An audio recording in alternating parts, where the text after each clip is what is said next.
Good afternoon, everyone, or morning, or wherever in time you are right now. This is Greg Burrell, and you know who I am, but if you don't, minister of music and worship here at First Baptist Church of Barnesville. And, in Garth's early days here as pastor, when he would start a message, he'd say a few opening lines, and then he would say, but first, we're going to go down an important side road. And then he would talk about something kind of related. So I'm going to start today by going down an important side road, okay? It was a few years ago that several of us here from the church had been at a funeral service, and we found ourselves in the mighty metropolis of Culloden, Georgia. And Garth said, hey, why don't we do lunch? They've got that little cafe there in Culloden, and it might be just about the only thing in Culloden. And I said, great, that sounds good. Somehow, I don't know exactly how, I got to this restaurant before Garth and Suzanne did. And as I walked in the door and kind of stepped over to the side to wait on them, I looked across the room, and there were a couple of ladies over there that I didn't recognize.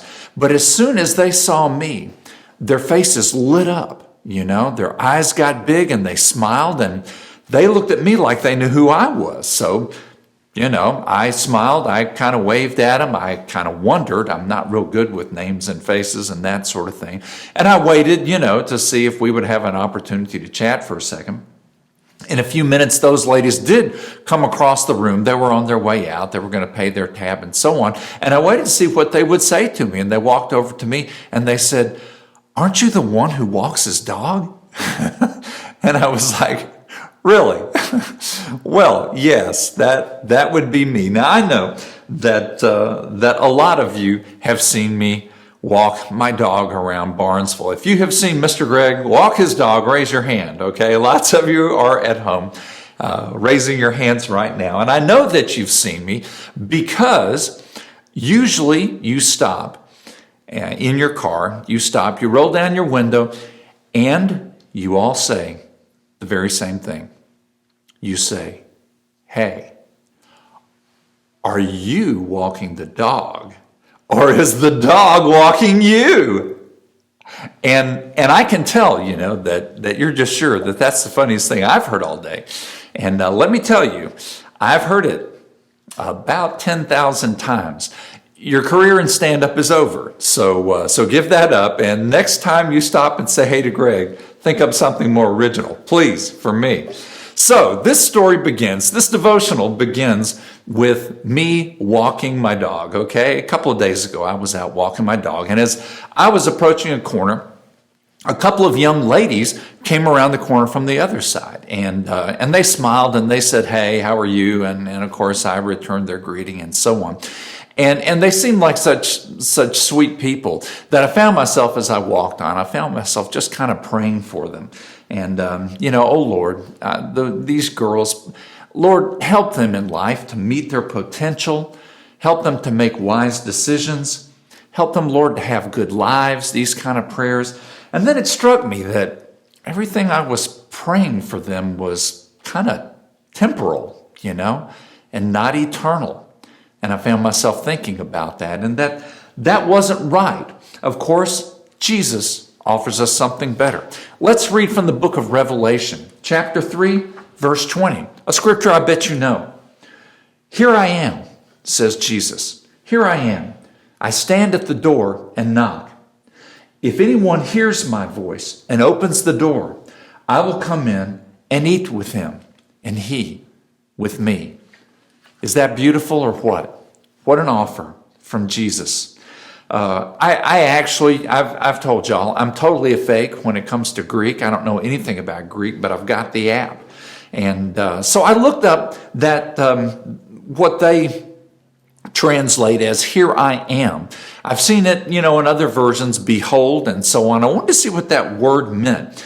And it could mean a lot of things, literally. One that I liked was, look at this, okay? You can see Jesus at the door knocking, and he's going, look at this, okay? See this and understand, okay? Understand that I'm making you a tremendous offer here. I stand at the door and knock. If you open the door, I'll come in. and we'll be friends. I'm offering you my friendship. I'm offering you closeness with me.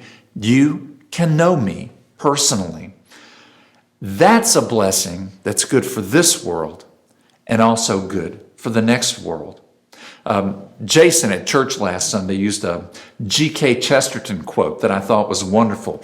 Let your religion be less of a theory and more of a love affair. Wow, think about that. Is that your Christian life? He's ready to sit down with us and have a cup of coffee.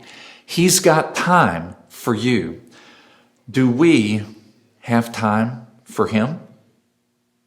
Well, sure we do.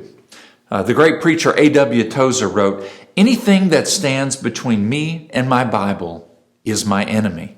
You know, a lot of those things that stand between us and our quiet time, stand between us and our time together with Jesus, you wouldn't call them enemies. They're very often family members, important things that come up, maybe even people who need ministry. Still, it's a great thing to think about. Anything that stands between me and my sit-down time with Jesus is my enemy. Learn to recognize those things and learn to sweep them aside. And yes, I'm afraid I'm preaching to myself as much as I'm preaching to you.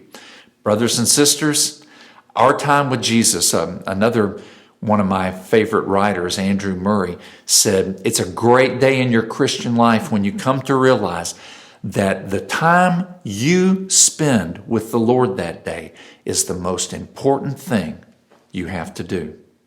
So let's do it. Let's be committed to it. Man, when we don't do that, our relationship with the Lord starts falling apart so easily we get distant from him, right? Let's make time. Let's be regular about it. Thank you, brothers and sisters. It's always good to talk to you. Have a great one.